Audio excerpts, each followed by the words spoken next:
British Advanced Pain Clinic, Noppimayam Surgery Duram. For appointments 9155515563. ఎక్కడండి? నాకు first ప్రొబేషనర్గా Amrabad posting అనేది ఇవ్వటం జరిగింది. అప్పట్లో బాగా ఈ నక్సల్ మూమెంట్ కొల్లాపూర్ వనపర్తి ఏరియాలో కూడా ముగ్గురు అబ్బాయిలు అంతా ఆల్మోస్ట్ మైనర్లు. అంటే వాళ్ళు పశువుల మేతకని అవుట్స్కట్స్ పోయినప్పుడు అక్కడ వాళ్ళు గొడవపడి అక్కడ ఒక అబ్బాయిని చంపారు. రిటాలియేషన్లో ఆ ఇద్దరు అబ్బాయిలు కూడా ఊర్లో తీసుకొచ్చి వాళ్ళ మీద కిరోసిన్ వచ్చి దాంట్లో చాలామందిని కూడా అరెస్ట్ చేయడం జరిగింది ఆ కేసులో. సార్, వనస్థలపూర్లో మర్డర్ కేసు 16 years అమ్మాయి శిరీష అని, వెంకటేష్ అని ఒకతను మేస్త్రి పని చేస్తాడు. ఎవ్రీ మంత్ 6,000 ఇంట్రెస్ట్ ఇచ్చేటోడు. అమ్మాయి తల్లితో పాటు ఇతను కూడా ఆమెతో పాటు వచ్చే దాంట్లో ఈయన కూడా పోలీస్ స్టేషన్కి వచ్చేటోడు. ఒకానొక సందర్భంలో, ఏం సార్ మీరంతా ఇప్పుడు ఇక్కడనే కనిపిస్తారు, అసలు ఈ కేసు ఎవరు తిరుగుతున్నారు, ఇంకా డౌట్ వచ్చిన తర్వాత వాడి మీద వాచ్ పెట్టడం జరిగింది. మినిట్ టు మినిట్ అది ఎంత కొద్దిగా చేసినప్పుడు ఇక వాడు బ్రేక్ కాక తప్పలేదు. ఇక వాడు చెప్పిన దాని ప్రకారం నేను అమ్మాయి తోటి అమ్మాయిని రమ్మని చెప్పిన తర్వాత B100 దగ్గర బైక్ ఎక్కించుకొని ఫారెస్ట్ తీసుకుపోయిన తర్వాత ఒక చిన్న ఐసోలేటెడ్ కొద్దిగా చిన్న గుంతలాగా ఉంది, అక్కడ తీసుకుపోయి కూర్చొని ఇక మాట్లాడుకుంటారు.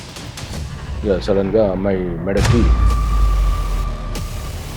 నేను అమ్మాయి బాగా రెస్ట్రిక్ట్ చేసినానని వీడు ఆపుకుంటా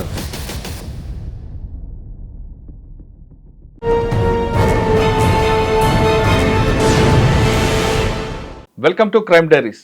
ఈ వారం మన గెస్ట్ 1996 బ్యాచ్ పోలీస్ ఆఫీసర్. ఆయనకి కన్విక్షన్ వచ్చేలా ఇన్వెస్టిగేషన్ చేయడం ఆయనకు ప్యాషన్. ఆయన పేరు గోపాలకృష్ణమూర్తి, ఏసీపీ బేగంపేట్, హైదరాబాద్ సిటీ. గోపాలకృష్ణ గారు ఎక్కడ పనిచేసినా ఒక నేరం జరిగిందంటే మర్డర్ ఫర్ గెయిన్ కానీ లేదా మంచి కేసు అంటే బాగా హీనియస్ క్రైమ్లో ఖచ్చితంగా ఆ కేసులో ఇన్వెస్టిగేషన్ కరెక్ట్గా చేయడం, ఆ లింక్ తెగిపోకుండా ఛార్జ్ షీట్ వేయడం, అందులో కన్విక్షన్ వచ్చేలా ఇన్వెస్టిగేషన్ చేయడం అంటే ఆయనకు ప్యాషన్. ఏదో సాధారణంగా కొన్ని కేసుల్లో లాగా ఏదో అరెస్ట్ చేసాం ఇన్వెస్టిగేషన్ చేసామని కాకుండా ప్రతిదీ ఎక్కడ తప్పిపోకుండా అంటే ప్రాసిక్యూషన్కి ఏమాత్రం ఇబ్బంది లేకుండా ఆయన ఛార్జ్ షీట్ వేస్తారు. ఆయన ఈ వారం మన గెస్ట్. ఆయన అడిగి ఒక కేసులో కన్విక్షన్ రావాలంటే ఇన్వెస్టిగేషన్ ఎలా చేయాలి, ఛార్జ్ షీట్ ఎలా వేయాలనే విషయాలతో పాటు కొన్ని కేసుల్లో ఎందుకు అక్విల్ అవుతాయి, కొన్ని కేసుల్లో ప్రొసీజర్ పనిష్మెంట్ ఉంటుంది, ఫైనల్ పనిష్మెంట్ రాకపోవడానికి ప్రధాన కారణం అనే విషయాన్ని సార్ అని తెలుసుకుందాం. సార్ నమస్తే అండి. నమస్తే అండి. గోపాలకృష్ణమూర్తి గారు, వనస్థలపురం కేసులో తీసుకుంటే అప్పుడు పోక్సో అప్పుడప్పుడు వస్తుంది. పోక్సోలో ఒక మర్డర్ ఫర్ గెయిన్ అవుతుంది. అందులో వాడు తీసుకెళ్ళి చంపి రేప్ చేసిన కేసుల్లో సాధారణంగా అరెస్ట్ చేయడం అక్కడితో చేతులు కడుక్కుంటారు కొంతమంది. కానీ ఆ కేసులో కన్విక్షన్ రావడం ఒకటి. తర్వాత రీసెంట్గా బేగంపేట మీ లిమిట్స్లో బోయినపల్లిలో ఒక పరువు హత్య కేసు 2 జరుగుతాయి. దానికి రీజన్ ఏంటి? అంతేకాకుండా ఒక కేసు ఇన్వెస్టిగేషన్లో ఎక్కడ లింక్ తెగిపోకుండా ఎలా చేస్తే కన్విక్షన్ వస్తుంది? ఈ 3 ప్రశ్నలకు సమాధానం చెప్పే ముందు గోపాలకృష్ణమూర్తి గారి కుటుంబ నేపథ్యం, మీరు పోలీస్ యూనిఫామ్ బై ఛాన్సా బై చాయిస్? ఛాన్స్ అనే అనుకోవాలి. ఎందుకంటే మాది నేరేడ్ జిల్లా అని సూర్యాపేట జిల్లా ప్రజెంట్. ఇంతకుముందు ఎరస్ట్వైల్ నల్గొండ.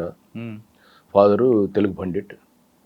వెంకయ్య సార్ అంటే చుట్టుపక్కల నేరేడ్ జిల్లా సరౌండింగ్ ఏరియాలో చాలా గుర్తింపు ఉన్న అతను. తెలుగు పద్యాలు బాగా వాడటం, తెలుగు సంబంధించిన సామెతలు, తర్వాత కొన్ని ఈ వేమన పద్యాలు, సుమతి శతకాలు, ఇంట్లో కూడా అప్పుడప్పుడు కొన్ని సామెతలు అదే వాటికి సంబంధించినవి. అల్పుడెప్పుడు పలుకు ఆడంబరంగా ఉండు, సజ్జనుండు పలుకు చల్లగా ఉండు, ఇట్లాంటి. తర్వాత చెరపకురా చెడదు అంటే ఇంట్లో అంటే మాకు స్కూల్ టీచర్గా ఉంటుండేది, ఇంట్లో కూడా సైమల్టేనియస్గా. మీరు ఎంతవరకు చదువుకున్నారు? ఈ పోలీసుల్లోకి ఎందుకు రావాలి? నేను MSc ఫిజిక్స్, తర్వాత BEd, bachelor of communication and journalism. మరి BEd చేసి మనగారు బాటలో టీచర్ కాకుండా ఇటు ఎందుకు వచ్చారు? యాక్చువల్గా ఫాదర్ కూడా టీచర్ కావాలనే ఉండే. అయితే నేను మా ఫ్రెండ్స్తో పాటు ఉస్మానియా యూనివర్సిటీలో ఉన్నప్పుడు అప్పుడు వరుసగా Group 1 నోటిఫికేషన్లు, తర్వాత Group 2 కూడా వస్తుండే. ఎస్పెషల్లీ నేను 93లో ఉస్మానియాలో MSc ఫిజిక్స్ జాయిన్ అయిన తర్వాత చాలామంది ఫ్రెండ్ సర్కిల్, అప్పట్లో RTC క్రాస్ రోడ్లో మన RC రెడ్డి స్టడీ సర్కిల్, కొద్దిగా ఇట్లాంటి ఫేమస్. చాలామంది ఆ ఫ్రెండ్స్తో పాటు నేను కూడా వెళ్ళటం, కోచింగ్ అని వెళ్ళటం. నాకు కూడా కాంపిటేటివ్ ఎగ్జామ్స్ మీద కొద్దిగా ఫోకస్ చేయాలన్నట్లు వాళ్ళతో పాటు అనుకోవటం. రెగ్యులర్గా లైబ్రరీ పోయి ప్రిపరేషన్, అందరూ ఎట్లా ప్రిపేర్ అవుతుందో అదేవిధంగా గ్రూప్ 1 మెయిన్స్, తర్వాత గ్రూప్ 2 ఇది రాస్తూ అదే క్రమంలో ఫ్రెండ్స్ కూడా అంతా ఎస్ఐ సెలక్షన్ పోదాం అన్నట్లు ఇప్పుడు అంబర్పేట ఆ ఫిజికల్ ఈవెంట్స్ పోవటం జరిగింది. బెస్ట్ ఆఫ్ 3 అది ఉండేది. దాంట్లో సెలెక్ట్ కావటం, తర్వాత ఎగ్జామ్లో కూడా క్వాలిఫై కావటం, ఇంటర్వ్యూ అటెండ్ కావటం. ఇంటర్వ్యూ కూడా అప్పటిదాకా కూడా నాకు ఆలోచన లేదు, ఇది ఒక ఇంటర్వ్యూ వచ్చింది, ఎక్స్పీరియన్స్కు ఫర్దర్ ఫ్యూచరు కాంపిటేటివ్ ఎగ్జామ్స్కి ఎక్స్పీరియన్స్ లాగా ఉపయోగపడుతుంది అనుకుని వెళ్ళటం జరిగింది. దాంట్లో సెలెక్ట్ అయిన తర్వాత ఇంకా ఇంట్లో కూడా మా ఫాదర్ వాళ్ళు కూడా సరే నువ్వు కొన్ని రోజులు ఇది జాయిన్ అయిన తర్వాత చూద్దాం ఫర్దర్గా ఏమన్నా అంటారు. ఇంకోటి మేము మిడిల్ క్లాస్ ఫ్యామిలీ బ్యాక్గ్రౌండ్ కాబట్టి ఫాదర్ టీచరు, మామూలుగా టీచర్, సరే అన్నట్లు నేను జాయిన్ కావటం జరిగింది. ఇంకా అది అట్లనే కంటిన్యూగా ట్రైనింగ్లో నాకు కొద్దిగా డిపార్ట్మెంట్ అంటే మాకు అప్పుడున్న ఫ్యాకల్టీ కానీ సివి సుధాకర్ రావు సారు రీసెంట్లీ చనిపోయాడు. తర్వాత మాకు అప్పుడు ఎంవి కృష్ణారావు సారు డైరెక్టర్గా ఉండేది. ఇక సారు అందరికీ అంటే మోటివేట్ చేయటం, తర్వాత శేషగిరిరావు సారు అప్పుడు సిఆర్పిసి ఇట్లా చెప్పటం నాకు కొద్దిగా బాగా మంచిగా, అంటే క్రిమినల్ జస్టిస్ సిస్టంలో పోలీసు ఇంపార్టెన్స్ ఇదన్నీ కూడా కొద్దిగా నాకు నచ్చి ఇక వేరే వాటికి కూడా ప్రిపరేషన్ అనేది లేకుండా కంటిన్యూ కావటం జరిగింది. ఫస్ట్ పోస్టింగ్ ఎక్కడండి? First posting Mahabubnagar district. అప్పుడు హన్వాడ పోలీస్ స్టేషన్ అని మహబూబ్నగర్కి దగ్గర. అప్పుడు జితేందర్ సారు ఇప్పుడు డీజీపీ గారు, అప్పుడు మాకు ఎస్పీ ఉండేది మహబూబ్నగర్ అనగానే. అవును, దళాలు ఎఫెక్ట్ బాగుంటుంది. అవును, యాక్చువల్గా నాకు ఫస్ట్ ప్రొబేషనర్గా అమరాబాదు పోస్టింగ్ అనేది ఇవ్వటం జరిగింది. అప్పుడు జితేందర్ ఎస్పీ సారు అందరు ప్రొబేషనర్ ఎస్ఐకి మ్యాక్సిమం ఎఫెక్టెడ్ ఏరియా అప్పట్లో బాగా ఈ నక్సల్ మూమెంట్ ఇవన్నీ కూడా బాగా ఉండేది. ఎస్పెషల్లీ అప్పర్ ప్లాట్, తర్వాత ఈ కొల్లాపూర్, వనపర్తి ఏరియాలో కూడా చాలా ఇన్సిడెంట్లు అయినాయి, అందరికీ తెలుసు. నాకు అమరాబాద్ ఇచ్చిన తర్వాత నాకు కొద్దిగా ఏజెన్సీ ఏరియా ఒక 3 months చేసిన తర్వాత కొద్దిగా సిక్ అయిపోయాను అక్కడ. తర్వాత సారు ఎస్పీ గారు ఉండి మళ్ళీ వనపర్తికి నన్ను షిఫ్ట్ చేయడం జరిగింది ప్రొబేషనర్గా. సార్ వనపర్తిలో కూడా దళాలు ఉండేవి కదా అప్పుడండి? వనపర్తిలో ఉన్నాయి, కాకపోతే టౌన్ అనేది కొద్దిగా నాకు మెడికల్ ఫెసిలిటీ కొద్దిగా ఉంటుంది అనే ఉద్దేశంతో ఎస్పీ గారు అక్కడికి. వనపర్తిలో మెయిన్ ఛాలెంజ్ ఏమొచ్చిందండి అప్పట్లో? కొద్దిగా పొలిటికల్గా బాగా చిన్నారెడ్డి ఎమ్మెల్యే గారు, తర్వాత రావుల చంద్రశేఖర్ రెడ్డి గారు, వీళ్ళు కొద్దిగా బాగా మెయిన్ లీడర్స్. వాళ్ళిద్దరి మధ్యన కొద్దిగా ఈ పొలిటికల్ ఇది అంటే అప్పట్లో కొద్దిగా కాంగ్రెస్ అండ్ టీడీపీ ఉండేది. దాంతోపాటు ఎక్కువ కొద్దిగా క్రైమ్ రేట్ ఎక్కువనే ఉండేది అప్పట్లో మన వనపర్తి.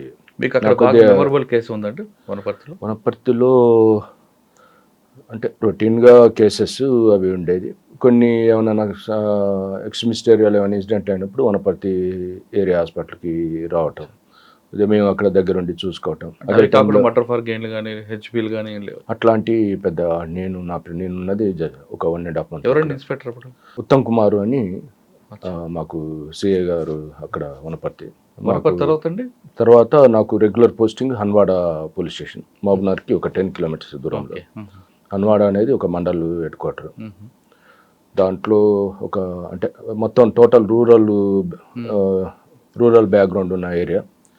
కొడంగల్ మన స్టేట్ రోడ్లో ఈ హన్వాడ అనేది ఉండేది, కాకపోతే హెడ్ క్వార్టర్కి దగ్గర 10 kilometers దూరం.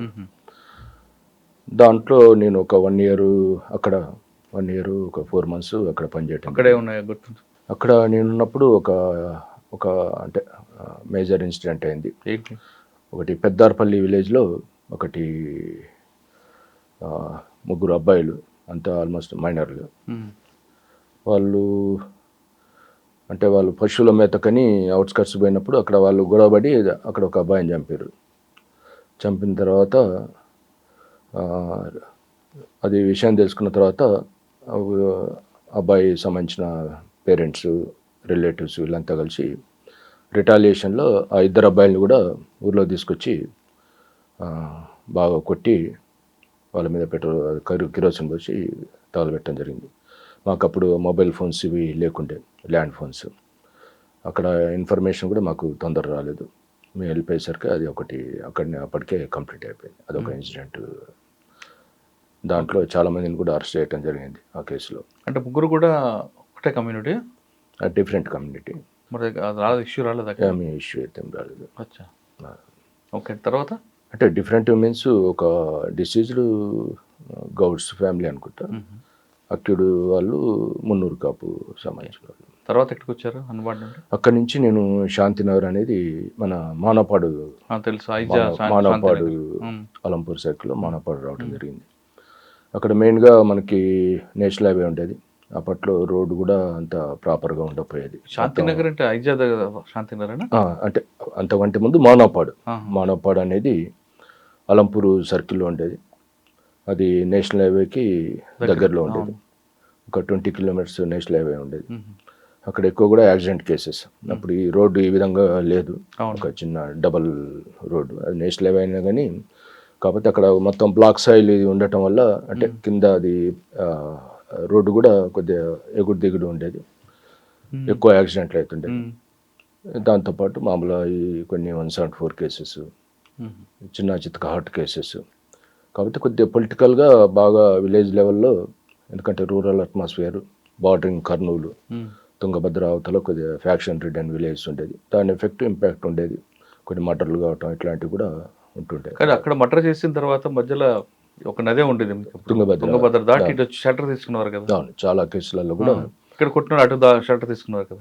అటు నుంచి ఇటు రావటం తక్కువ, ఇక్కడ చేసిన వాళ్ళు అటు పోవటం ఎక్కువ. సార్, ఒక దశలో ఆలంపూర్కి తర్వాత తుంగభద్ర అవతల ఉన్న కర్నూలుకి మధ్యన ఒక వార్ అయింది. అంటే జనరల్గా అవి ఆర్డిఎస్ అనేది ఒకటి, అక్కడ ఆర్డిఎస్ కెనాల్ రాజోలి బండ డైవర్షన్ స్కీమ్ అనేది ఒకటి అక్కడ ఎక్కువ. ఎందుకంటే మన అక్కడి నుంచి 26 జూలకల్లు తర్వాత ఈ తనగల్లు ఇట్లాంటి కొన్ని విలేజ్లు దాటుకుంటా కెనాల్ అనేది అప్ టు యాక్చువల్గా ఫస్ట్ అది డిజైన్ చేసింది Alampur, up to Alampur tail end దాకా ఉంటుండే అలంపూర్ ఏరియా. మధ్యలో వీళ్ళు కొంతమంది ఎక్కువ వాటర్ కోసం అని మధ్యలో అప్పుడు తూములు ఓపెన్ చేసుకోవటం, కొన్ని వాటర్ని డైవర్ట్ చేయటం, తర్వాత ఈ బ్రేక్ చేయటం, కొన్ని అదే మన ఉంటాయి కదా దానికి సంబంధించిన ఇది కెనాల్స్. రెండు ఊర్ల మధ్య ఘర్షణ అప్పుడు ఉన్నారా మీరు? అంటే అప్పుడు చాలా వరకు అవుతుంది. అప్పుడు లేను, నేను అప్పుడు సిటీకి వచ్చేసిన.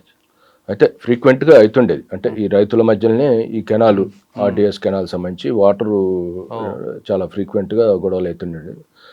At the same time RDS సంబంధించిన ఈ ఇరిగేషన్ డిపార్ట్మెంట్ వాళ్ళు కూడా చాలా వరకు కంప్లైంట్లు ఇచ్చేటోళ్ళు, వాటర్ ఇట్లా డైవర్ట్ చేసుకుంటారని, లేకపోతే ఇట్లా మిస్చీఫ్ చేసిరని వస్తుండేది. అట్లాంటి కేసులు వస్తుండే. అక్కడ నుండి ఎక్కడికి వచ్చారండి? అక్కడి నుంచి దాని పక్కనే శాంతినగర్ అని, వడ్డేపల్లి మండలం శాంతినగర్ పోలీస్ స్టేషన్. అక్కడ ఒక నియర్లీ 4 years అక్కడ పనిచేయడం. శాంతినగర్లో ఏమున్నాయి సార్? అది చాలా ప్రశాంతంగా ఉంటుంది. శాంతినగర్లో కూడా అంటే యాక్చువల్ అక్కడ మెయిన్గా వడ్డేపల్లి అనేది ఒకటి మండల్ హెడ్ క్వార్టర్. అక్కడ కూడా కొన్ని తనగల్, తర్వాత రాజోలి, తర్వాత కొన్ని మన కొన్ని పెద్ద ధన్వాడ ఇట్లాంటి కొన్ని విలేజెస్ బాగా, అంటే ఎస్పెషల్లీ తుంగభద్ర రివర్ కానుకున్న విలేజ్లు బాగా ఫ్యాక్షన్ రిడెన్ విలేజ్ ఉన్నాయి. నేను ఉన్నప్పుడు కూడా ఒక 2-3 మర్డర్లు అయినాయి ఆ ఏరియాలో. అది ఎక్కువ శాతం కూడా ఈ కొన్ని ల్యాండ్ రిలేటెడ్, తర్వాత కొన్ని పొలిటికల్ కూడా అట్లాంటివి కూడా అక్కడ అయినాయి. ఇక్కడ శాంతినగర్ ఏరియా. ఓకే. ఇన్స్పెక్టర్ అండి మీకు? అప్పుడు మాకు సిఐ పాండురంగారావు అని, తర్వాత అక్కడి నుంచి ఇటు గజ్వేలు, పాడి షరీఫ్ రావటం జరిగింది. శాంతినగర్ తర్వాత బాబునోరా? అక్కడి నుంచి నేను ఆత్మకూరు, మన అమర్చింత ఆత్మకూరు అక్కడ చేయటం జరిగింది. అక్కడ ఒక 1 year 10 months. తర్వాత అక్కడ ఉన్నప్పుడు ఒక మేజర్ ఇన్సిడెంట్ ఆత్మకూరులో. అప్పుడు నేను పోలీస్ స్టేషన్ ఉన్నప్పుడు మాకు అక్కడ కురుమూర్తి జాతర అని చాలా పెద్ద జాతర ఉండేది. అప్పుడు బందోబస్తు నవంబర్ ఆ టైంలో బందోబస్తు ఉండేది. నేను నా రొటీన్ డ్యూటీ ప్రకారం బందోబస్తు అక్కడికి పోవటానికి నేను రెడీ అవుతున్నప్పుడు. కురుమూర్తి జాతర అంటే చాలా పెద్ద జాతర. అవును. అక్కడ కూడా ఉంటాడు కదా. అది జనరల్ ఎప్పటి నుంచో వీళ్ళు పైనేమో వెంకటేశ్వర స్వామి ఉంటారు కదా. అది వెంకటేశ్వర స్వామి టెంపుల్. కానీ అక్కడ వస్తారా? లేదు, కిందకి వస్తారు. పైన గైరు కింద అంతా జాతరలాగా ఉంటుంది. మొత్తం షెడ్స్ అవన్నీ వేసి చాలా వరకు అక్కడ ఈ మటన్ కాల్చిన దాన్ని చాలా ఎక్కడెక్కడి నుంచో వస్తుంటారు. అది కొద్దిగా బాగా పాపులర్ అన్నట్టు అక్కడ. అయితే నేను బందోబస్తుకు వెళ్ళేటప్పుడు వెళ్దామని రెడీ అవుతున్నా, యూనిఫామ్ వేసుకున్నా. అప్పుడు పోలీస్ స్టేషన్ ముందు నా పక్కన సీసీ కుంట అని చిన్న చింతకుంట అని పోలీస్ స్టేషన్, అక్కడ ఎస్ఐ కాజా మొయినుద్దీన్ అనే అతను మా దగ్గర సిఐ గారిని కలవటానికని మోటార్ సైకిల్ అక్కడ పెట్టి వస్తున్నప్పుడు అక్కడ యాక్షన్ టీం వచ్చి అతన్ని ఫైర్ చేయటం, ఎమ్మటే ఆ సౌండ్ని నేను వచ్చేసరికి అప్పటికే అతను గిలిగిలా కొట్టుకోవటం. కొద్ది ముందు దూరంలో ఈ యాక్షన్ టీం ఆల్రెడీ వాళ్ళు ఎస్కేప్ అవుతూ ఎయిర్ ఫైర్ చేసుకుంటా పోవటం జరిగింది. ఏమంటే నేను కూడా మోటార్ సైకిల్ ఒక కానిస్టేబుల్ ఏమంటే ఇమీడియట్లీ మోటార్ సైకిల్ రెడీ చేసి పోదాం అంటే ఏమంటే మా వైఫ్ కూడా ఇంట్లో ఉండేది అప్పుడు, అక్కడనే క్వార్టర్స్ లోపల. నాకు యాక్చువల్లీ 2 అబ్బాయిలు. ఇక వాళ్ళు ఊరుకుంటూ వచ్చి పోవద్దు అన్నా కానీ ఇక నేను ఎందుకో నాకు ఎమోషనల్గా ఖచ్చితంగా పట్టుకోవాలనే ఉద్దేశంతో మొత్తం బైక్ మీద మొత్తం టౌన్ మొత్తం అన్ని ప్లేసెస్ అంటే దొరుకుతారేమో అన్నట్లు నేను కాగు చేసుకొని అప్పటికి వాళ్ళు ఎస్కేప్ అయ్యారు. అదొకటి పెద్ద ఇన్సిడెంట్ అయింది అక్కడ. ఈవినింగ్ 5/11/2006లో ఇన్సిడెంట్. ఎవరండి ఎస్పీ గారు అప్పుడు? శ్రీనివాస్ రెడ్డి సార్ ఎస్పీ ఉంటే, కొత్తకోట శ్రీనివాస్ రెడ్డి సార్ వెంటనే ఒక 45 మినిట్స్లో 1 అవర్లో హెడ్ క్వార్టర్కి 50 కిలోమీటర్స్ డిస్టెన్స్ ఉంటుంది. సార్ దానికి రిటాలియేషన్ ఏం జరగలేదా? ఆయనే ఎక్కడ ఆఫ్ ది రికార్డ్ వద్దులేండి, ఆన్ రికార్డ్ చెప్పండి. అప్పటికి అంటే దాంట్లో కొంత అదే టైంలో కొద్దిగా ఇన్వాల్వ్ ఉన్న వాళ్ళు ఆ ఏరియాలో కొద్దిగా మూవ్మెంట్ చేస్తారంటే ఒక 3 అదే ఏరియాలో ఎన్కౌంటర్ చేయడం జరిగింది. వాళ్ళు మన వాళ్ళ మీద రిటాలియేషన్ చేస్తుంటప్పుడు ఆ ఇన్సిడెంట్ తెల్లారి. ఓకే. తర్వాత ఇంకొక అతను కూడా కేవీపీఎస్ సంబంధించిన మొత్తం ఒక 4. సార్ తర్వాత ఎక్కడికి వచ్చారండి? అక్కడి నుంచి నేను కాచిగూడ హైదరాబాద్ సిటీకి వచ్చిన. హైదరాబాద్ సిటీ కాచిగూడ రావటం జరిగింది. కాచిగూడలో ఒక 3 years దొంగతనానికి వచ్చి పడుకుని పోతాను గుర్తుందా? అవును, మన చెప్పల్ బజార్లో. మీరు కూడా అప్పుడు చెప్పండి సార్. వాడు యాక్చువల్గా ఒక పెట్టి ప్రాపర్టీ అఫెండర్ అంతకుముందు. తర్వాత వాడు ఫస్ట్ ఫ్లోర్లో చెప్పల్ బజారు లడ్డు యాదవ్ ఆ ఇంటికి ఆ గల్లీలో ఫస్ట్ ఫ్లోర్లో వాడు ఇంట్లో పోయిండు, అఫెన్స్ చేసిండు. ఏదో చిన్న చితక చిల్లర చేసి ఇవానికి బాగా అప్పటికే కొద్దిగా తాగి ఉన్నాడట్టుంది. ఇవానికి మొత్తం తిన్నాడు, అన్నే తిని ఇక అక్కడనే పండుకున్నాడు. తెల్లారి వాళ్ళు వచ్చి పట్టుకున్నారు. అదే రోజు నా నైట్ డ్యూటీ ఉండే, మేము పోయి వాడిని పికప్ చేసి అదే టైంలో మీరు చాలా అది ఏమంటాడు సార్ తర్వాత లేచిన తర్వాత మాట్లాడుంటారు కదా? వాడు ఏమంటాడంటే, సార్ నేను అప్పటికే బాగా అలసిపోయినా, అయినా కానీ నేను అది అఫెన్స్ సరే ఈరోజు మరీ ఖాళీగా పోవటం ఎందుకని చెప్పి నేను ఆ ఇంట్లో పోయినా. లాక్ వేసింది. బ్రేక్ చేసిన తర్వాత ఇక పెద్ద ఐటమ్స్ అయితే దొరకలేదు సార్. ఒక 1.5 తులా ఏదో గోల్డ్ దొరికింది, కొంత క్యాష్ దొరికింది. ఇక అప్పటికి కొద్దిగా ఆకలి అవుతుంది సార్. ఇక తిన్న తర్వాత ఇక నాకు కొద్దిగా అటు ఇటు తిరిగిన తర్వాత నిద్ర వచ్చింది, ఆయన పనుకున్నా అని. అదొక ఫన్నీ సార్. కాచిగూడలో ఇంకేం గుర్తున్నాయండి? కాచిగూడలో అప్పుడు యాక్చువల్గా మాకు అంటే ఎవ్రీడే ఆల్మోస్ట్ ఆల్ ఒక 2-3 చైన్ స్నాచింగ్లు అవుతుండే. ఎక్కువ చైన్ స్నాచింగ్ మాకు బాగా ఛాలెంజింగ్గా ఉండేది. దాంతోపాటు హౌస్ బ్రేక్లు అవుతుండేది. ఎవ్రీ మంత్ ఎంత లేదన్నా చైన్ స్నాచింగ్లో 15-20 దాకా అవుతుండే. తర్వాత హెచ్బీలు అవుతుండే. మాకు ఛాలెంజింగ్ ఉండేది. ఆ టైంలో అక్కడ ఉన్నప్పుడు ఒక 2-3 గ్యాంగులు, రూపేష్ సింగ్ అని వాడు ఓల్డ్ సిటీలో ఉండేది, మన మంగళహాట్ ఏరియా. రూపేష్ సింగ్, జై కిషన్ సింగ్, అదొక పెద్ద గ్యాంగ్ ఉండేది. చైన్ స్నాచర్స్ వీళ్ళు ఎక్కువ యమహా బండి, తర్వాత ఈ స్కూటర్ యూజ్ చేస్తూ ఎక్కువ చెప్పల్ బజారు, తిలక్ నగర్, తర్వాత మన నింబోలి అడ్డ ఈ ఏరియాలో కంటిన్యూస్గా చైన్ స్నాచింగ్ చేసుకుంటూ పోతుండేది. వాళ్ళు రెడ్ హ్యాండెడ్ మాకు దొరికారు. అప్పుడు దాదాపు ఒక 60 కేసులలో అది రికవరీ చేసినాం. దాని తర్వాత కొంత వేరే గ్యాంగులు కూడా అదే మాకు బాగా సాటిస్ఫాక్షన్ ఉంది ఆ టైంలో. సార్ కాచిగూడలో ఎక్కువ చైన్ స్నాచర్ లడ్డు అని ఎప్పుడు ఎదురుపట్టాడా మీకు? మా దగ్గర సైట్ కాలేదు. బ్లాక్ కలర్ యమహా వేసుకొని తిరుగుబాటు. ఎస్ విన్నాం, వాని కోసం మేము ట్రై చేసినాం. కానీ అప్పుడు సుబ్బయ్య అని మాతో పాటు మాకు అప్పుడు అంతా కాంపిటీషన్ ఉంటుండే. విక్టర్ అని ఒక ఎస్ఐ ఉంటుండే, ఆయన అఫ్జల్గంజ్లో డిఎస్ఐ ఉండేది. తర్వాత సుబ్బయ్య అని నల్లకుంటలో. ఉమ్. వీళ్ళతోటి సుబ్బయ్య అంటే మాకు ఇప్పుడు గోపాలపురం ఏసీపీ కదా. గోపాలపురం ఏసీపీ. ఇక మాకు ఎప్పుడు ఇదే డిస్కషన్. మేము ఈరోజు హెచ్పిని ట్రై చేస్తున్నాం, కాకపోతే పేర్లు చెప్పకపోతుంది. అచ్చా. ఎందుకంటే మరి పేరు చెప్తే మళ్ళీ ఆయన అడ్వాన్స్ ఎవరు పట్టుకుంటారు ఏంటనేది. మాకు అప్పుడు డీసీపీ బాలకృష్ణ సార్ ఉండేది, బాగా ఎంకరేజ్ చేస్తుండేది క్రైమ్. ఎవరండి డీసీపీ?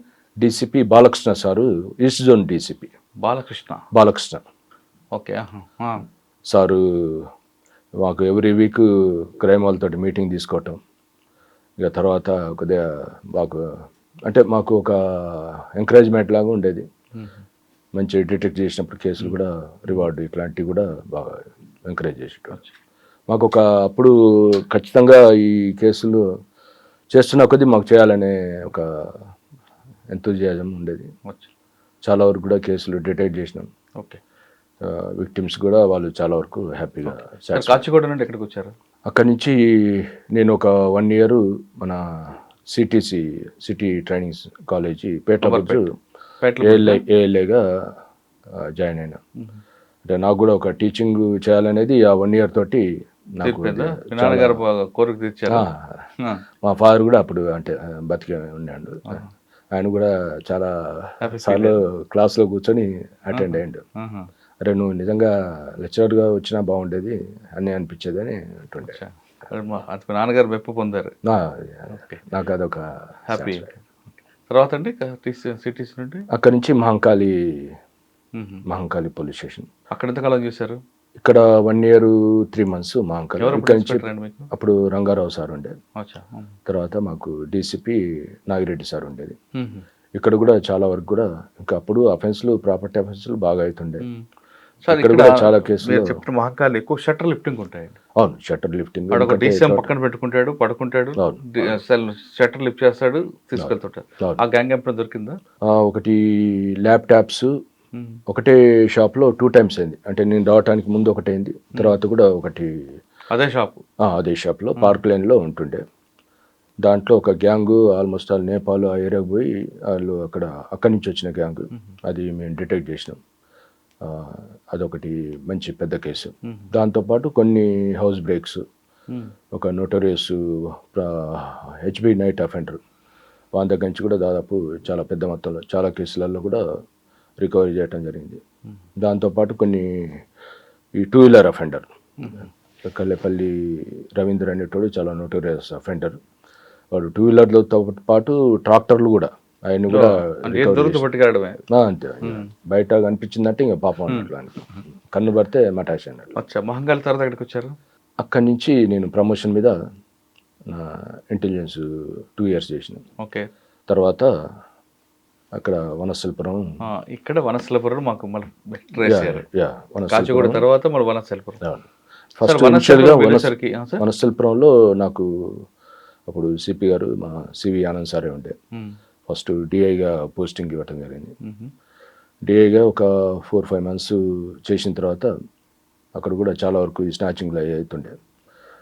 కొంచెం బాగానే అంటే ఎక్కువ ఇన్వాల్వ్ అయ్యి, ఎందుకంటే ప్రీవియస్లీ ఎక్స్పీరియన్స్ డిఎస్ఏగా, తర్వాత ఇదంతా క్రైమ్ నాలెడ్జ్ ఉండటంతో కొద్దిగా కేసెస్ ఇంట్రెస్ట్గా చేయటం జరిగింది. దాని తర్వాత నన్ను సిపి గారే అక్కడ ఎస్హెచ్ఓ కూడా ఇవ్వటం జరిగింది. సార్, వనస్థలిపురం అనగానే చాలా పెద్ద ఏరియా అండి. మీకు హైతనగర్ వరకు ఇటు కనిపిస్తుంది, అటువేమో పట్నం రోడ్డు ఉంటుంది, ఇక్కడ చాంద్రాయణ గుట్ట వరకు కనిపిస్తుంది, మధ్యలో ఎన్జిఓ కాలనీ, వైదేహి కాలనీస్ ఎక్కువ ఉంటాయి. ఎక్కువ వనస్థలిపురంలో స్నాచింగ్లు, డేహెచ్పీలు ఎక్కువ జరుగుతుంటాయి. కారణం ఏమంటారు? అంటే అప్పుడు అంటే ఇది అన్డివైడెడ్, తర్వాత ఆదిబట్లలో కొంత పాటు పోయింది. నేనున్నప్పుడు మాత్రం అది బైఫర్కేట్ కాలేదు. అదే బిఎన్రెడ్డి నగర్ అంతా మీదే అప్ టు మన్నెగూడ దాకా ఉంటుండేది మా లిమిట్స్. తర్వాత ఇటువైపు వచ్చేసి మన శారదానగర్, హైతనగర్ వరకు ఉంటుండే. మొత్తం 150 కాలనీస్ ఉంటుండే. ఎన్జిఓ కాలనీ, పెద్ద కాలనీ, సచివాలయ నగర్, తర్వాత ఈ మన బిఎన్ రెడ్డి, ఈ సాహెబ్ నగర్, సహారా, ఇవన్నీ కూడా చాలా పెద్ద పెద్ద కాలనీలు. అంటే రెసిడెన్షియల్ ఏరియాస్ ఉంటుండే, కమర్షియల్ 150 కాలనీస్ ఉంటాయి దాదాపు. అంత మ్యాన్ పవర్ ఉందండి వనస్థలిపురంకి?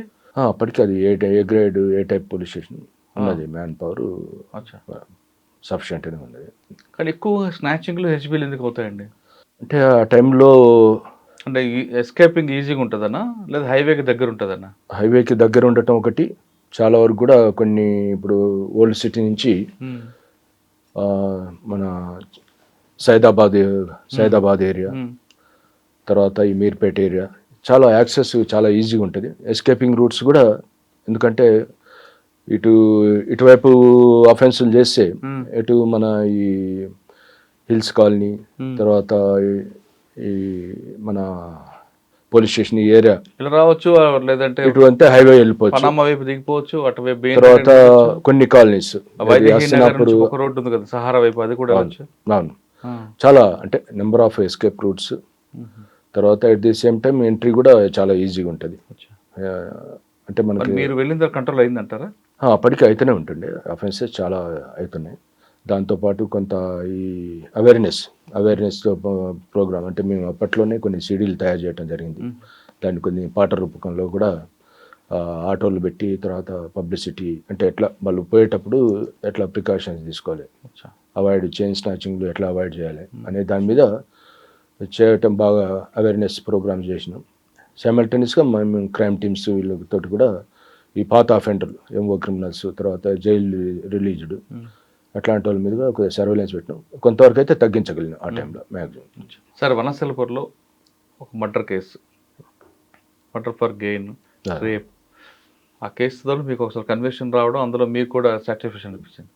ఆ కేసు గురించి చెప్పండి. యాక్చువల్గా ఇది ఫస్ట్ మాకు ఈ 16 years అమ్మాయి శిరీష అని, యాక్చువల్గా వాళ్ళు హస్తినాపురం దగ్గర ఉంటుండేది. అయితే అమ్మాయి తల్లి లక్ష్మి అనేట ఆమె, వీళ్ళు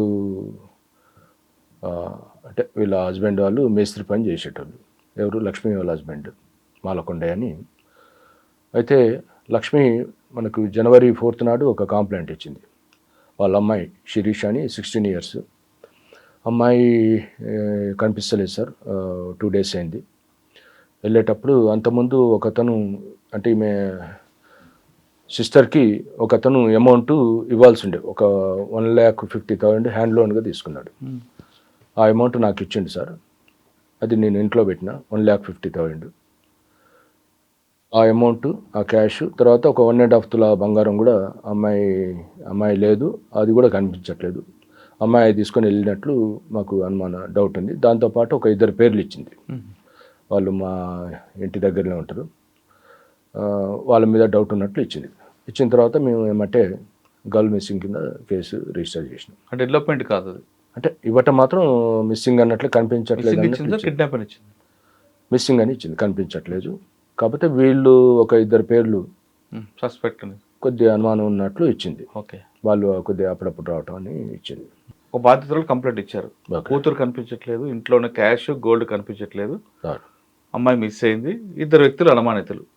మీరు ఇన్వెస్టిగేషన్ ఎలా స్టార్ట్ చేశారు? వెంటనే మా ఎస్ఐ సురేష్ అని ఉండే, కన్సర్న్డ్ సెక్టర్ ఎస్ఐకి ఎంట్రస్ట్ చేసినాం కేసు ఇన్వెస్టిగేషన్ అని. అతను స్టేట్మెంట్లో రికార్డ్ చేసిండు. తర్వాత అమ్మాయి వాళ్ళ ఇంటికి, అక్కడే మన హస్తినాపూర్ దగ్గర ఇల్లు ఉంటే ఇంటికి పోయిండు. అమ్మాయికి సంబంధించిన ఫొటోస్, ఇంకేమన్నా ఎవిడెన్స్ ఏమైనా దొరుకుద్దామని అతను చెక్ చేయడం జరిగింది. అప్పటికి కూడా ఏమి, అంటే అమ్మాయి ఫొటోస్ తప్ప వేరే ఇంపార్టెంట్ అయితే ఏం దొరకలేదు మాకు. తర్వాత ఒక 2 months, అంటే మార్చి మంత్, ఇది జనవరిలో మిస్సింగ్ అయింది. అప్పటికి మేమంతా టీములు, స్పెషల్ టీమ్స్ పెట్టినాం. అమ్మాయికి సంబంధించిన ఫోటో, లుకౌట్ నోటీస్ అన్నీ కూడా అన్ని పోలీస్ స్టేషన్లకి, SHOలకు కూడా ఇన్ఫార్మ్ చేయటం జరిగింది. తర్వాత ఈ ప్రింట్ ఎలక్ట్రానిక్ మీడియాతో కూడా చాలా ఎలాబొరేటెడ్ పబ్లిసిటీ ఇవ్వటం జరిగింది. దాంతోపాటు near by bus stations, railway stations, అక్కడ కూడా అమ్మాయి ఫోటోతోటి మొత్తం చాలా వరకు చాలా ఎఫర్ట్స్ చేయడం జరిగింది. ఎక్కడ కూడా మాకు క్లూ రాలేదు టిల్ March 1st week వరకు. సార్, మీతో పాటు SOT కూడా ఉంది కదండి, అదొక ఏజెన్సీ తిరిగింది కదా, వాళ్ళ నుంచి కూడా వాళ్ళు కూడా SOT కూడా దీన్ని కొద్దిగా ఛాలెంజ్గా తీసుకొని, ఎందుకంటే అమ్మాయి మైనరు, అమ్మాయి కూడా ఎక్కడ, అంటే బయట ఎక్కడ, అంటే ఫ్రెండ్ సర్కిల్ అట్లా ఉన్నట్లు కూడా ఎక్కడ ఎవిడెన్స్ లేదు, దొరకలేదు. వాళ్ళు కూడా SOT వాళ్ళు కూడా బాగా ప్రయత్నం చేశారు. అయితే మార్చి ఫస్ట్ వీక్లో మళ్ళా అమ్మాయి తల్లి ఈ లోపల ఈ ఎస్ఐ ట్రాన్స్ఫర్ అయిపోయాడు. ఆయన ప్లేస్లో వీరస్వామి అని ఒక ర్యాంకర్ ఎస్ఐ ఇచ్చిండు. అతను ఈ కేసు మళ్ళా రీఎగ్జామిన్ చేసే క్రమంలో అమ్మాయి వాళ్ళ మదర్ దగ్గర కొద్దిగా బాగా ఇంటరాక్ట్ అవుతూ నేను కూడా సైమల్టేనియస్గా నేను కూడా పిలిపేయటం, అమ్మాయిని ఇంకెవరన్నా వస్తున్నారా మీ ఇంటికి ఇంకేమన్నా అంటే అప్పుడు ఆమె కొద్దిగా రివీల్ చేసింది. మా దగ్గర ఈ వెంకటేష్ అని ఒకతను మేస్త్రి పని చేస్తాడు, అంటే మాకు తెలిసిన అతను. ఆయనకి ఒక 2 lakhs వరకు అప్పిచ్చినాం. అయితే ఎవ్రీ మంత్ 6,000 ఇంట్రెస్ట్ ఇచ్చేటోడు. అయితే ఆ ఇంట్రెస్ట్ కోసమని ఈ అమ్మాయి ఎవరైతే తప్పిపోయిన అమ్మాయి శిరీష అనే ఆమెతోటి ఫోన్లు చేయించేటోని. ఆమె ఫోన్ చేసి మాట్లాడిన తర్వాత అతను తీసుకొచ్చి డబ్బులు ఇస్తుండేటోడు. ఆ డబ్బులు కూడా ఫస్ట్ స్టార్టింగ్లో మేము ఉన్నప్పుడు ఇచ్చేది. తర్వాత ఇక అమ్మాయి అంటే ఇట్లా వచ్చి ఇచ్చిపోయింది ఇంటికి. అట్లా ఈ మధ్య కాలంలో ఎవ్రీ మంత్ నేను లేనప్పుడే వచ్చి ఇచ్చిపోయేటోడు అని ఈ లక్ష్మి అమ్మాయి వాళ్ళ తల్లి చెప్పడం జరిగింది. చెప్పిన తర్వాత మాకు కొద్దిగా డౌట్ అనేది కొద్దిగా ఫస్ట్ స్టార్టింగ్లో రాలే. ఎందుకంటే అమ్మాయి తల్లితో పాటు ఇతను కూడా ఆమెతో పాటు వచ్చే దాంట్లో ఈయన కూడా పోలీస్ స్టేషన్కి వచ్చేటోడు.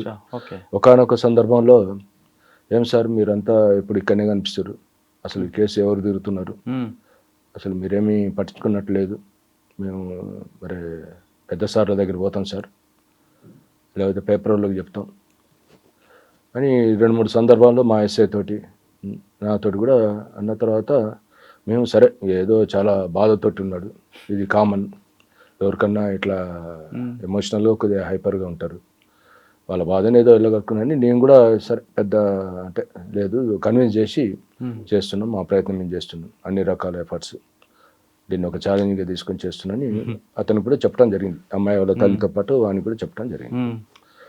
అయితే ఈ విషయం చెప్పిన తర్వాత ఎప్పుడైతే మరి మేము లేనప్పుడే వచ్చి ఇచ్చిపోతున్నాడు డబ్బులు 6,000 పర్ మంత్ ఇంట్రెస్ట్ అన్న తర్వాత మరి మాకు అరే ఎందుకు మరి వీడు అంతకుముందు స్టార్టింగ్లో ఈమె ఉన్నప్పుడు అక్క మీ ఇంట్రెస్ట్ డబ్బులు నేను టైం అంటే టైం నీ దగ్గర మాట పోగొట్టుకున్నా అని చెప్పినోడు ఇక రాను మరి అమ్మాయి వీళ్ళంతా బయటకు పోయినప్పుడు ఎందుకు ఇస్తుండని ఇంకా డౌట్ ఇచ్చిన తర్వాత వాడి మీద వాచ్ పెట్టడం జరిగింది. పెట్టిన తర్వాత ఈ ఇన్సిడెంట్ తర్వాత వాడు వేరే బండి మీద అక్కడిక్కడ తిరిగిండు అనేది కొద్దిగా మాకు మన ప్రిలిమినరీ ఇన్ఫర్మేషన్ దొరికిన తర్వాత వాడి కోసం అప్పటికి ఇంకా ట్రై చేసినాక వాడు సడన్గా మాయమైపోయాడు. ఎక్కడ వాని వేరే బర్డ్స్ దొరకలేదు. మాకు ఇంకా సస్పిషన్ అనేది ఇంకా ఎక్కువైపోయింది. ఇవన్నీ ఎట్టి పరిస్థితుల్లో పట్టుకోవాలన్నప్పుడు వాడు ఈ ప్రకాశం డిస్టిక్ అయ్యదేవరపల్లి అని ఆ ఏరియాలో ఉన్నట్లు ఇన్ఫర్మేషన్ వచ్చింది వాడి నేటివ్ ప్లేస్ దగ్గర. అప్పుడు మా టీం అనేది క్యాచ్ చేయడం జరిగింది. తీసుకొచ్చిన తర్వాత మేము మా పద్ధతి ప్రకారం కూర్చోబెట్టి మన ఒక పద్ధతి ప్రకారం ఇంటరాక్షన్ చేయడం జరిగింది. చేసిన తర్వాత అంటే వాడిని డే టు డే మిస్సింగ్ అయిన పంచి వాడి మూమెంట్స్ అనేది మినిట్ టు మినిట్ అది ఎంత కొద్దిగా చేసినప్పుడు ఇక వాడు బ్రేక్ కాక తప్పలేదు. అంటే దెబ్బలకి తట్టుకోలేక చెప్పాడా రియల్గానే? అదే మా ఇంటరాగేషన్ భాగంలో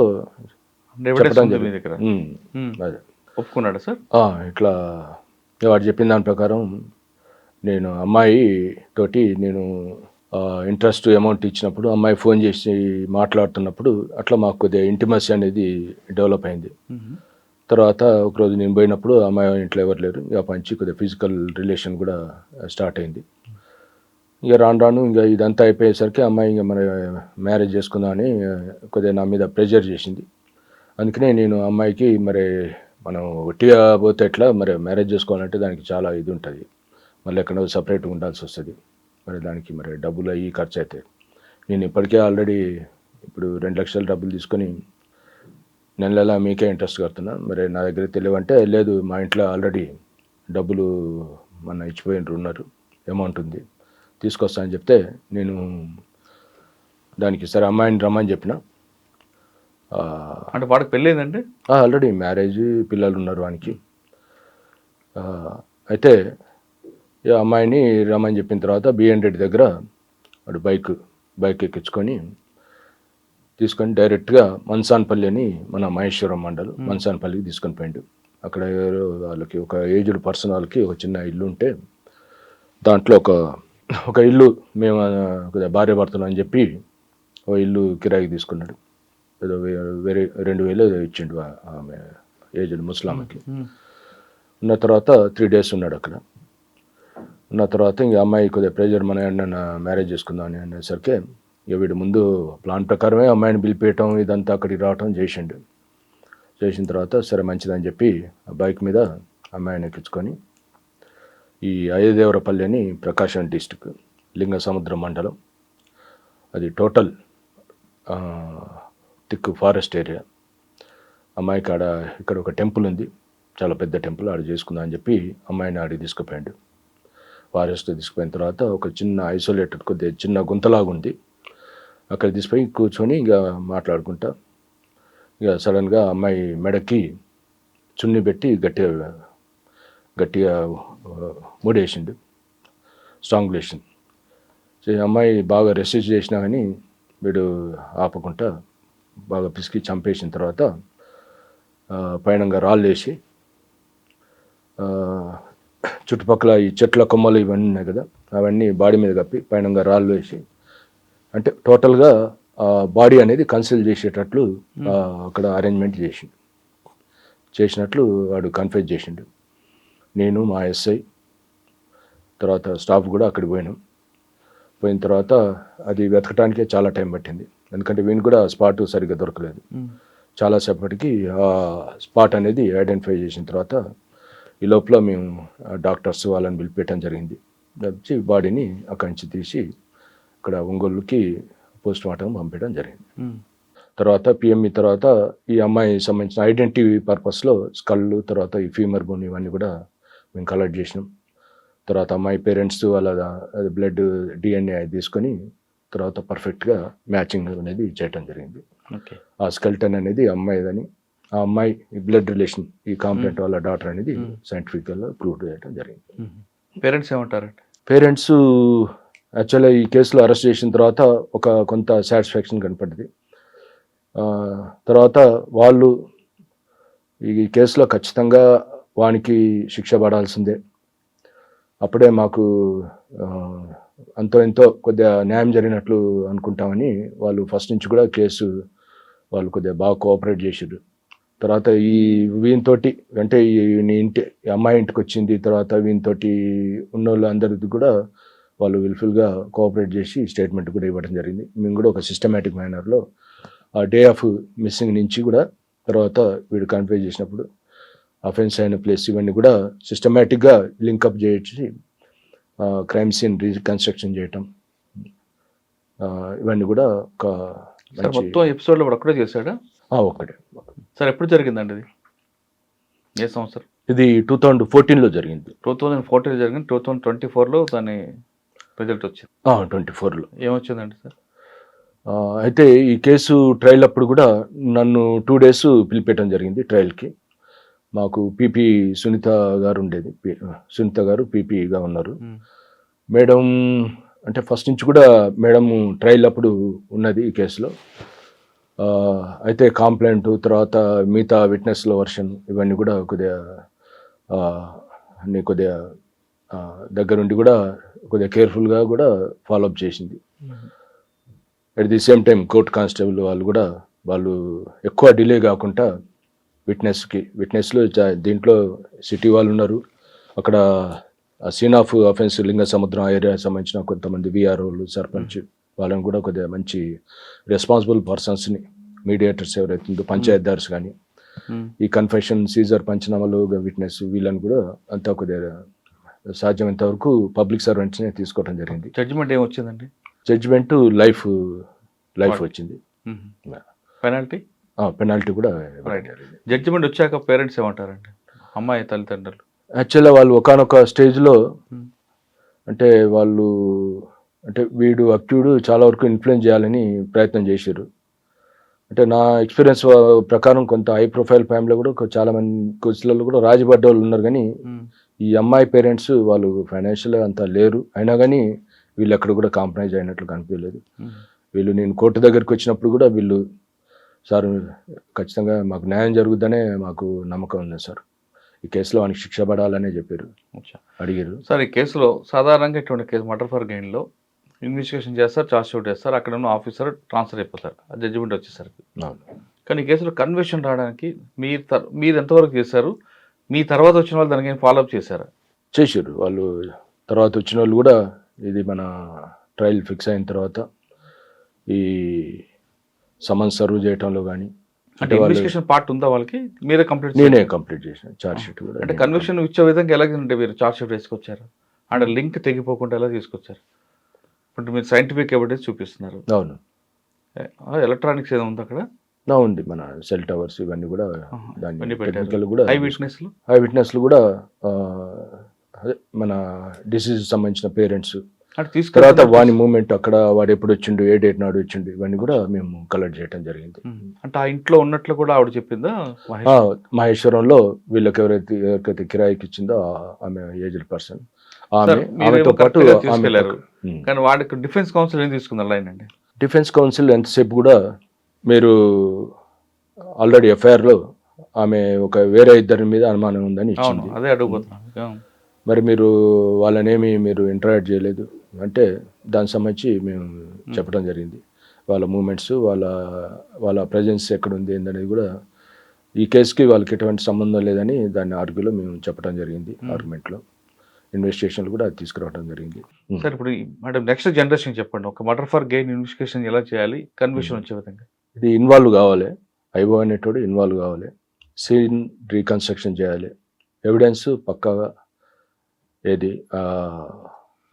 మన మోటివ్ అనేది ఎస్టాబ్లిష్ చేయాలి, తర్వాత విట్నెస్లకు సంబంధించి ఖచ్చితంగా ఎవిడెన్స్ అనేది కలెక్ట్ చేయాలి. దీంతోపాటు మెటీరియల్ ఎవిడెన్స్, తర్వాత అప్పుడంతే ఇంత టెక్నాలజీ లేకుండే, ఇప్పుడు ఇంకా అడ్వాన్స్డ్గా ఉన్నది. సీసీ కెమెరాలు అప్పుడు చాలా తక్కువ ఉంటుంది, ఇప్పుడు సీసీ కెమెరాలు అనేది చాలా ఇంపార్టెంట్ ఎవిడెన్స్లో కీ రోల్. దాంతోపాటు ఈ సిడిఆర్లు, అదే టవర్ లొకేషన్స్, ఇట్లాంటివి కూడా చాలా ముఖ్యమైన ఎవిడెన్స్. ఎలక్ట్రానిక్ కానీ ఈ ఎవిడెన్స్ అనేది ఇప్పుడు కొత్త బిఎన్ఎస్ఎస్ యాక్ట్లో కూడా ఇంపార్టెన్స్ పెరిగింది. దీని ప్రకారం చేసి చాలా వరకు మాత్రం టైం స్పెండ్ చేయాలి ఇట్లాంటి కేసులలో, ఫిజికల్గా పోవాలి. ఎందుకంటే నాకు డిఫెన్స్లో కూడా ఎంతసేపు కూడా ఇక్కడ హైదరాబాద్ నుంచి సీన్ ఆఫ్ అఫెన్స్ ఎంత డిస్టెన్స్ ఉంది అంటే మనం చూపించడం కూడా ఇక్కడ కన్ఫెషన్ అయిన తర్వాత మేము ఒక 3-4 అవర్స్లోనే అక్కడ మళ్ళీ రికార్డ్ చేసినట్లు చూపించినాం, సీన్ ఆఫ్ అఫెన్స్ వీడియో చేసినట్టు.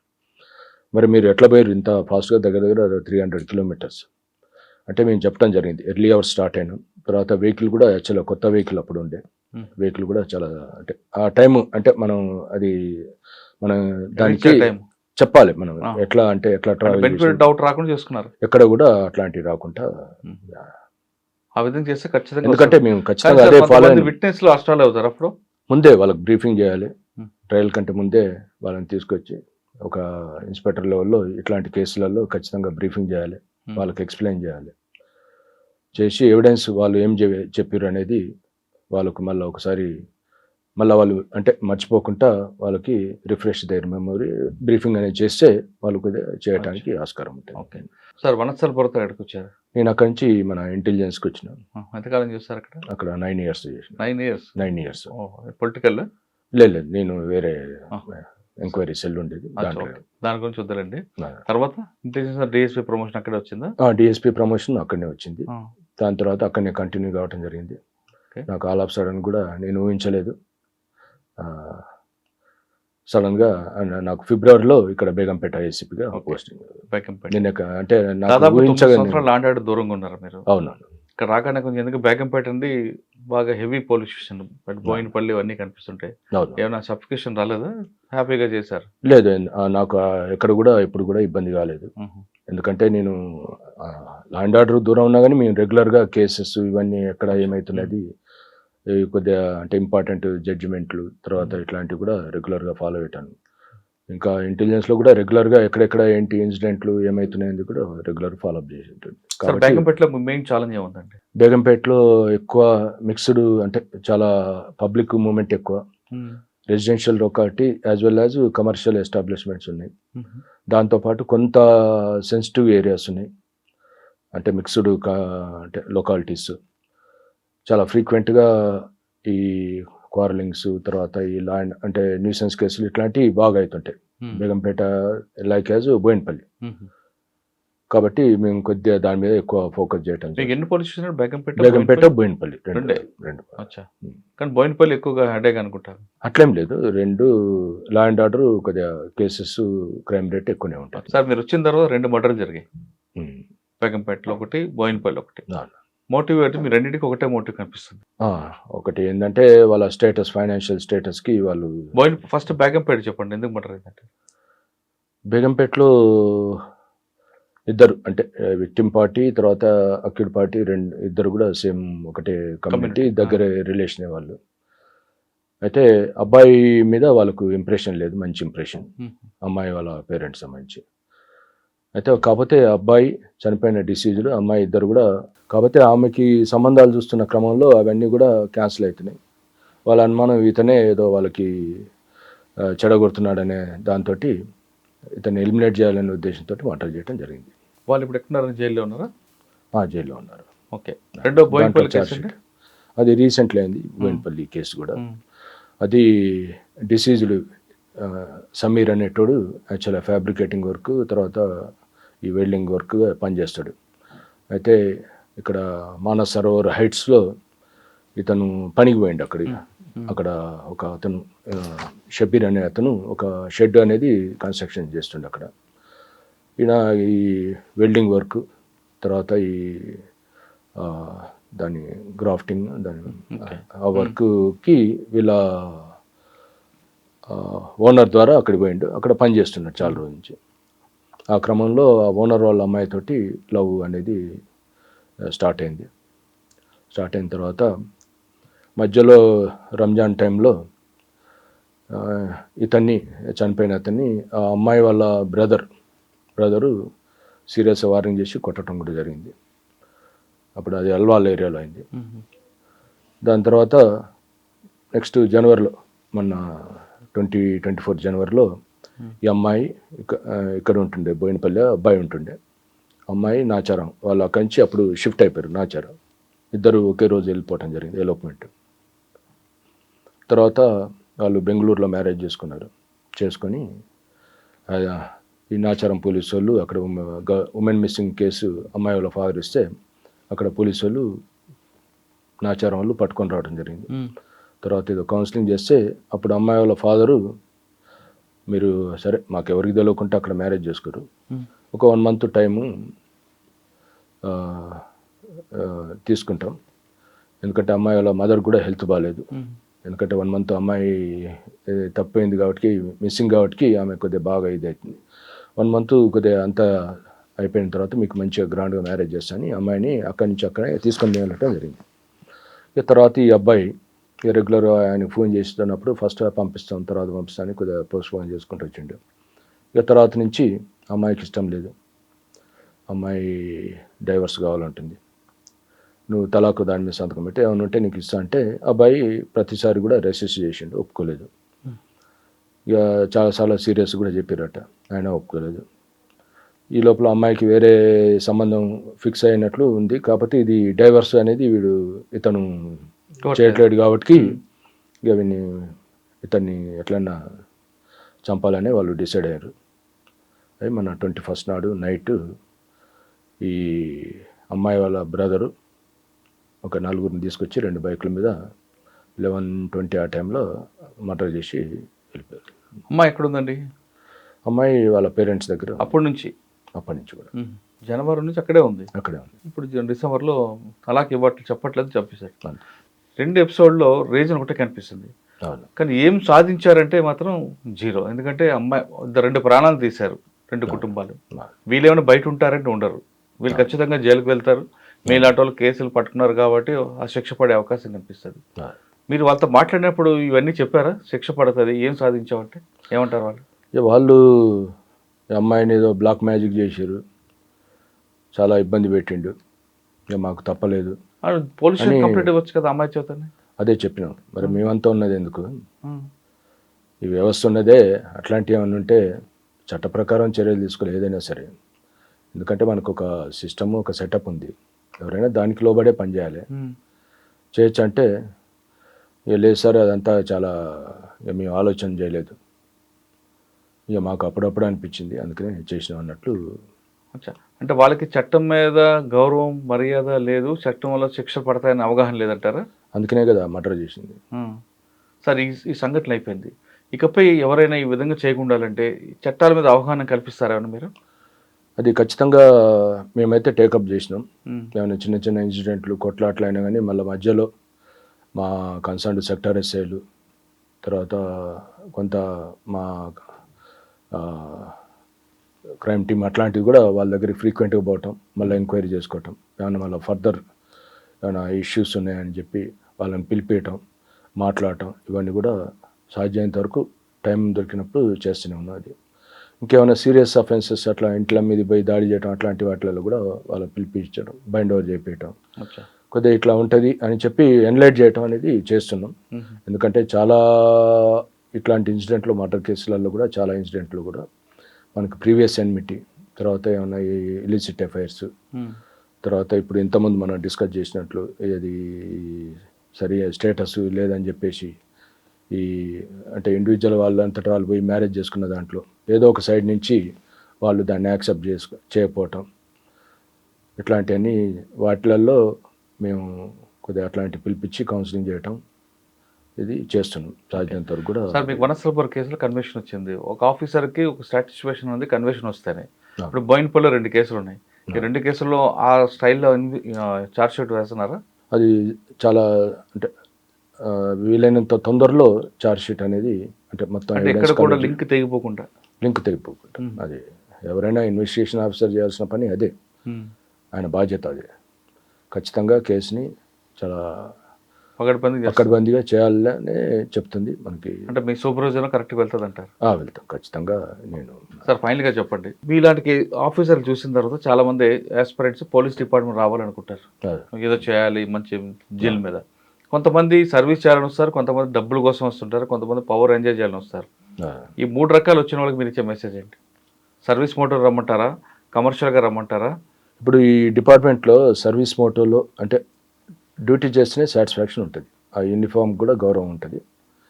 లేదంటే వేరే బిజినెస్లు చేసుకోవటం కానీ వేరే దందాలు చేసుకోవటం కానీ బెటరు. యూనిఫామ్ వేసుకొని అట్లాంటివి చేస్తే మాత్రం అది దానికి అర్థం లేదు. ఒక సొసైటీ కూడా అది ఏదో పూజకు పనికిరాని పువ్వు లెక్క అయిపోతుంది. నేను కూడా మా సిబ్బందితో ఇంటరాక్ట్ అయినప్పుడు కూడా ఇదే చెప్తా. అట్లాంటప్పుడు అవసరం లేదు మనం యూనిఫామ్ ముసుగులో వేరే చేయాల్సిన అవసరం లేదు. మనం ఉన్నామనే భరోసాతోటే కొద్దిగా మన సొసైటీలో ఒక లా అండ్ ఆర్డర్ అనేది వాళ్ళు ప్రశాంతంగా ఉంటుంది.